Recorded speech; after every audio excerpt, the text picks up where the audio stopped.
I'm here in the office of News Express to talk to Mr. Vivek Agrawal in the right of being an independent crime journalist on the subject of 2611 and Kasab.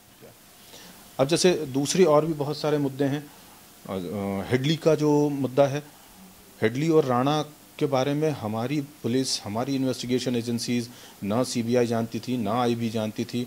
वो आराम से यहाँ पर आया, यहाँ इतनी बड़ी उसने रेकी की और यहाँ से चले गया। मैंने खुद ही एक स्टोरी की थी जिसमें हमने ये बताया था कि सबाउद्दीन और उसका एक और साथी है, वो दोनों ने मिलकर के मुंबई की इन्हीं स्पॉट्स की रेकी की थी जहाँ जहाँ हमले हुए थे।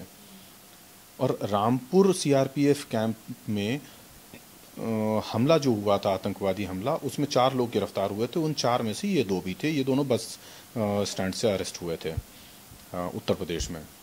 तो जब ये दोनों अरेस्ट हुए तो इनके पास से कुल 12 नक्शे निकले थे। उन 12 हैंडमेड मैप्स में इन तमाम लोकेशंस की जानकारियाँ थीं।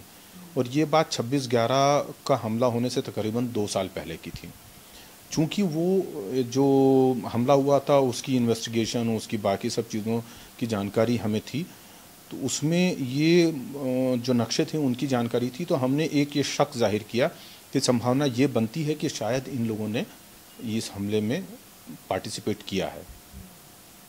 पुलिस ने बस वो एक हमारी जो इन्वेस्टिगेटिव थ्योरी थी उसे सच मान करके इन दोनों को भी उस मामले में, उस मुकदमे में शामिल कर लिया। ये इन्वेस्टिगेट नहीं किया कि उसमें हेडली और राणा भी हो सकते हैं या कोई और भी हो सकता है, और इन दोनों के खिलाफ मुकदमा चलाया। अदालत ने माना कि इन दोनों ने इस तरह का कोई भी क्राइम नहीं किया है, क्योंकि ये जो चीज़ें हैं ये बहुत ही इलेक्ट्रॉनिकली डिज़ाइन हुई हैं और साइबर स्पेस का बहुत ज़्यादा उसमें इस्तेमाल हुआ है, लिहाजा दोनों को अदालत ने बरी कर दिया। फिर भी हमारी पुलिस ये मानती है कि नहीं, इन दोनों का हाथ है, जबकि ये बात अमेरिका में अदालत में साबित हो चुकी है कि राणा ने और हेडली ने मिलकर ही इस 26/11 की रेकी की थी। और जितनी इन्फॉर्मेशन थी, जितनी यहाँ के फ़ोटोग्राफ्स थे, यहाँ के वीडियोस थे, ताज होटल के वीडियोस थे, ओबराय ट्राइडेंट के थे, सब प्रोवाइड किए थे।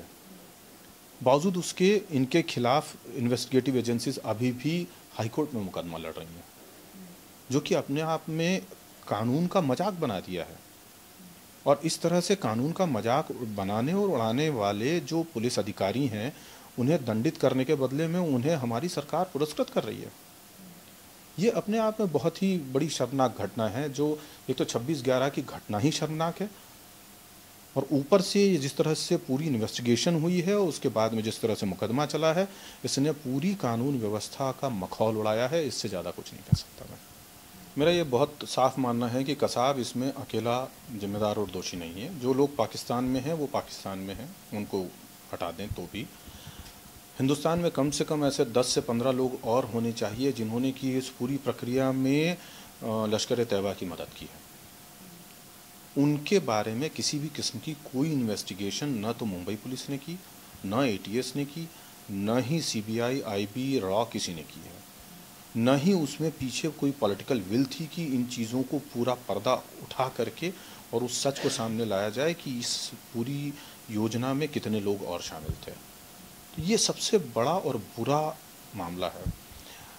क्यों इसके अंदर राजनीति हुई है, उसके पीछे की चीज़ें आप बहुत अच्छे से जान समझ सकती हैं। क्योंकि यहाँ का जो वोट बैंक है वो 2-3 हिस्सों में ही बटा हुआ है, जिसमें से एक वो वोट बैंक है जिसके लोग यहाँ पर हमला करने आए थे।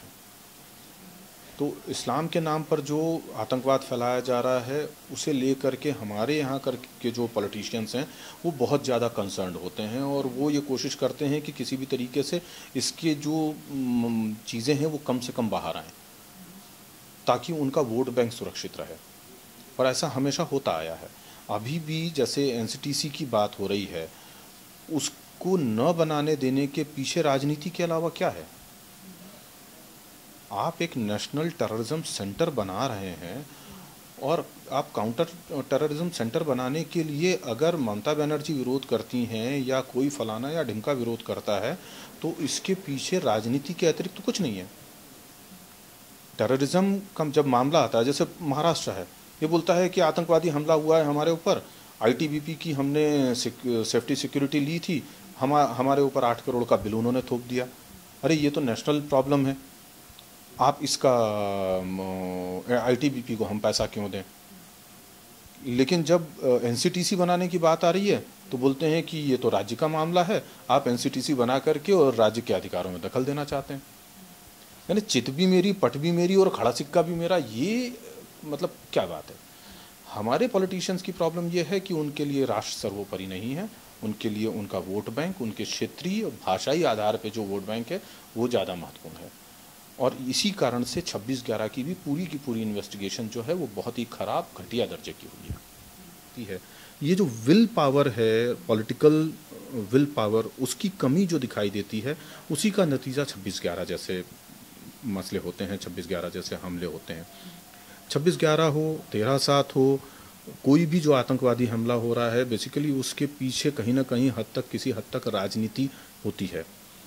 ये जो सबसे बड़ी चीज़ है कि हम पॉलिटिशियंस खास तौर से हिंदुस्तान के जो हैं वो देश को सर्वोपरि न मान करके और व्यक्ति विशेष को या एक कौम विशेष को या जाति विशेष को पैम्पर करने के लिए, वोट बैंक बनाने के लिए ये सारी चीज़ें कर रहे हैं।